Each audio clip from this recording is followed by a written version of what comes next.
Hey everyone, guess who I brought back? It's me. You might know me as Dragon Lord Rob, and in real life, though, I'm just Rob. Thank you, Stephanie, for having me back on the channel, and thanks to everyone that is actually interested in hearing what I have to say. I have a really good time doing these videos with Stephanie. And, you don't need to thank me because I want you to do videos with me sometimes too. But it's still fun.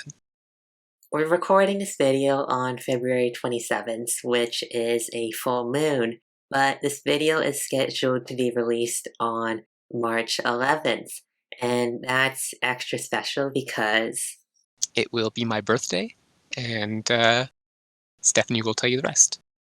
yeah, so 8 days after, on March 19th, is our anniversary, and 8 days after that, on March 27th, is my birthday. And that makes March really numerologically, or it's such a hard word for me to say, numerologically significant for us, and it gives like the whole month like the special meaning. Also, 8 is the infinity sign. And we like to say that we are together forever. Together forever. Yeah, that's why March is a big deal for us, and it's also spring, and it's just a nice month. And it's not like, oh, we planned it out to be this way or anything. What happened was the first time Rob and I interacted, which was online when I was looking for a D&D game. Uh, the first time we interacted, that was March 19th. And at the time, we didn't know each other's birthdays. So we just sort of went progressing as normal. And eventually we got together, and then we found out that, oh, the day we met is halfway between our birthdays. And then so that just makes it, that it's and we that makes an obvious choice for our anniversary, especially because I really like the idea of including all of the like first like fun little sweet interactions we had because like from the moment I met Stephanie, I just, she's been the brightest thing in my life. So having all of that included in our anniversary, that feels right to me. We were crushing on each other pretty hard at the start. I literally, she was like, "You're not supposed to do this," but I was like basically running the game for her.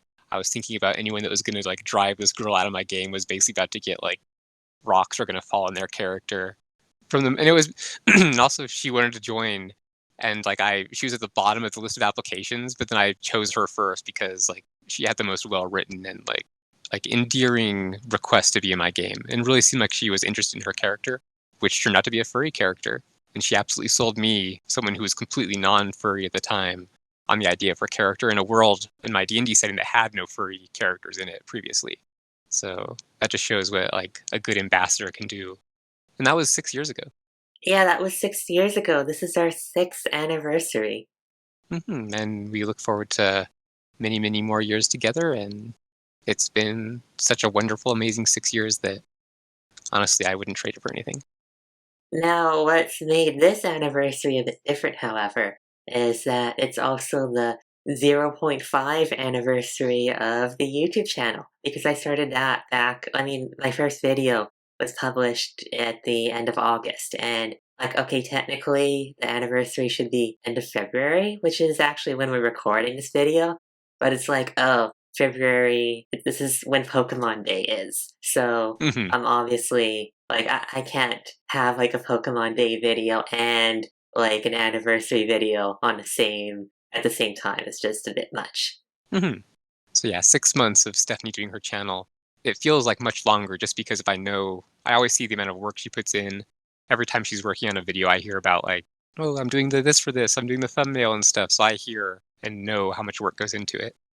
Like when I make my videos, I sort of just make what I want to make. I cover the topics that I want to cover and I say the things that I want to say. Like obviously I try to avoid calling people out directly or anything like that. Like I'm big on harm reduction. So it's like I discuss things when I feel like it's valuable for educational purposes, but I don't want to actually be attacking other people when there's no reason to. It's like if I'm saying something bad about someone else, it has to be for information reasons.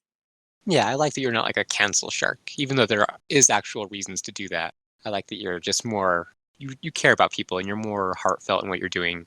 And these actions don't really have a direct face all the time. Like they might take a incarnation of a person doing it at any one moment, but you're really more out about the actions themselves, which, like I said a minute ago, have no face. Yeah, actually, there are people I don't like. There's people who have screwed me over, like, since I started the channel, and Hmm. it's caused significant damage. But I don't talk about it publicly, and I don't necessarily need to feel that announcing it to the world is the best way to handle it. She doesn't even sick me after the people like that. Like, don't leave mean comments, Rob, or anything.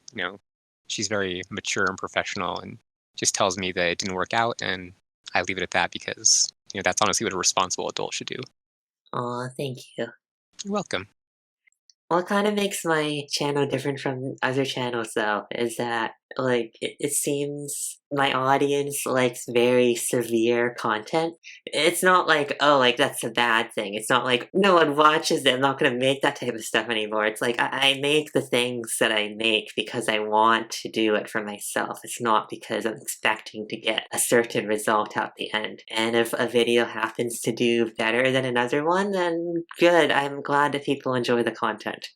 And that's a thing that they always say in any creative thing is you have to be your own first fan because if you don't like it, then you can't really expect other people to. But I think with your channel and why people like that severe content specifically is you only make content you like. So not you don't like only severe content, but it's a sector of the things that Stephanie does like, and you make it in a way that you think is funny and enjoyable and good. So you've like built up this audience that sort of shares what your idea of like good content kind of is. So I think that's what it is. Where you and your audience have this sort of carefully cultivated, like very specific high taste, and it includes this sort of severe funny content that you do as well as the Pokemon content. I mean, just because I doesn't do as well doesn't mean those people won't watch those videos eventually. And I think that you do it well. You've never done anything that I felt like is hollow content. Aw, thank you. You're welcome.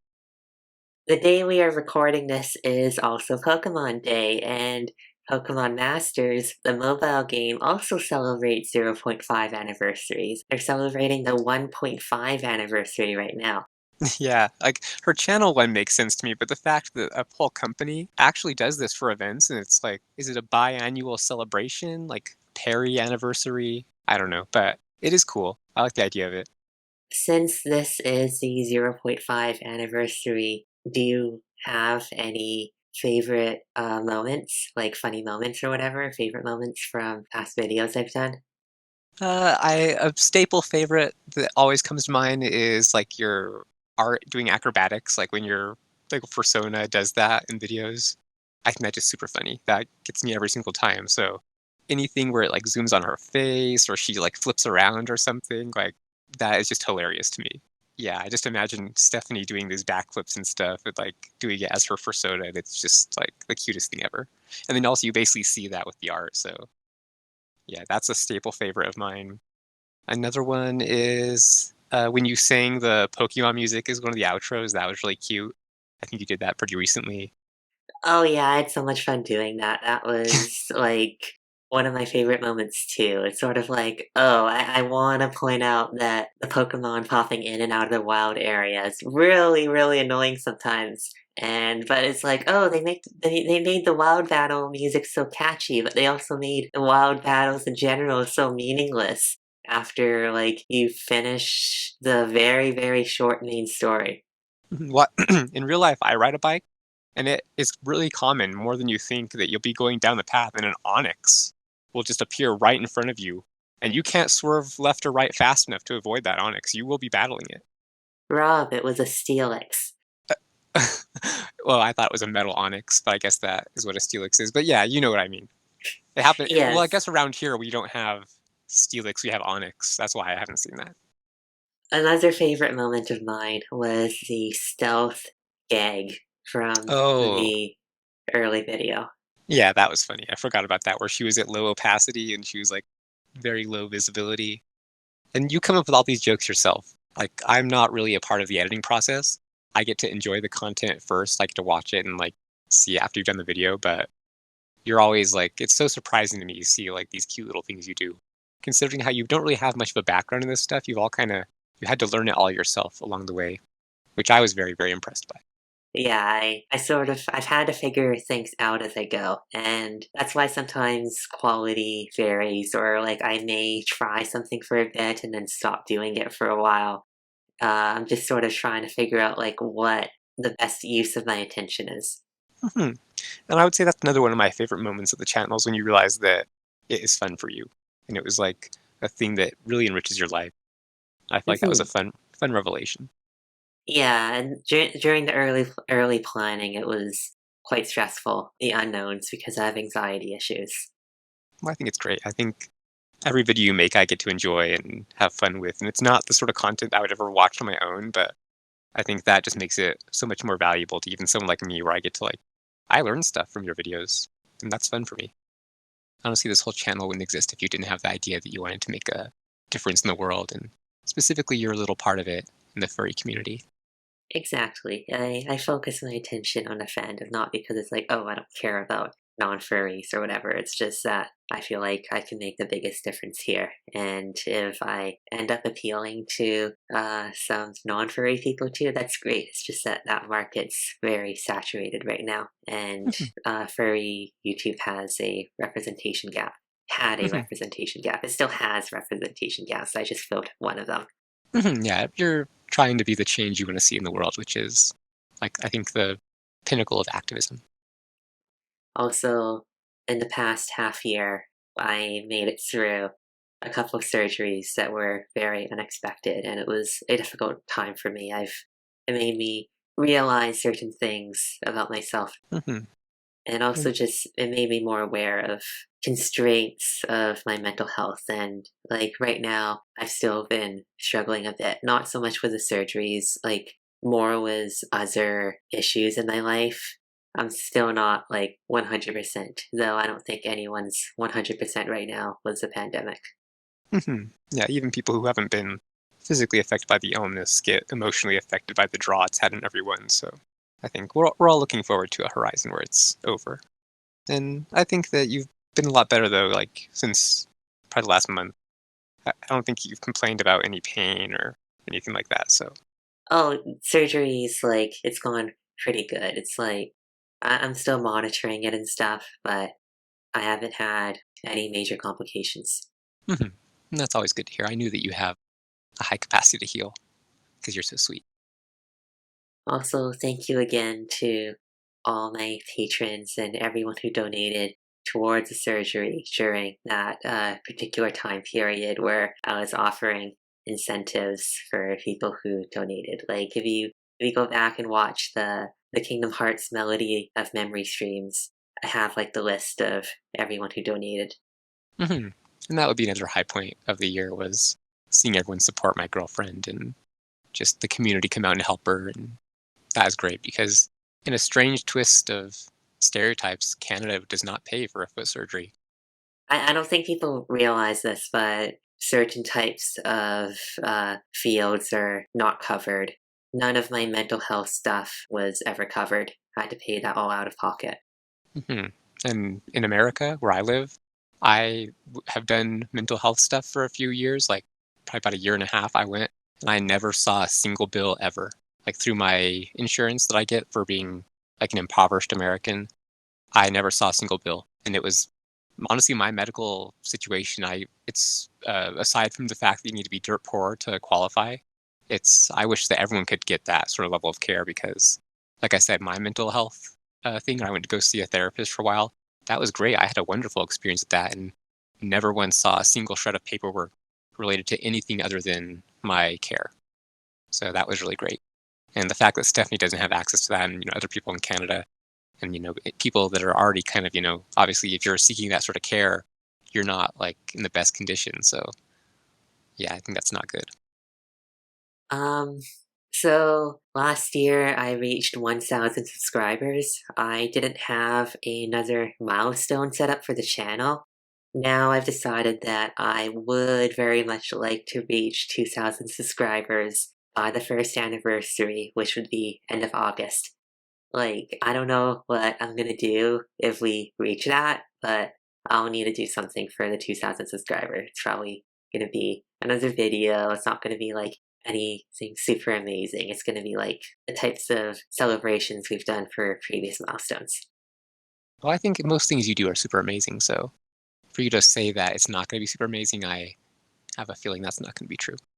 So yeah, I think that 2000 by then is gonna be doable just because things are gonna be opening back up. Hopefully, there's gonna be conventions at least some point somewhere, and, maybe something funny will happen there, we could talk about it. So and also you always have your stream of good content you're working on, so As we're finishing off this video, I'd like to remind people that February 27th, when this video is being recorded, is a full moon. So I'd like to howl. and I would like to howl with Steph as well. 3, 2, 1. "Ahoo, ahwoo, ahwoo, Aroo! ahwoo." The last time we did that was for the full moon Halloween stream, which was also cool. Halloween. Which where I live in the high deserts, there's no light pollution, so you can fully see outside by the full moon, so it's actually kind of a cool magical time here. Yeah, it's like I live in the city. It's like there's so much light pollution. I didn't even realize that. Oh, moonlight is actual light.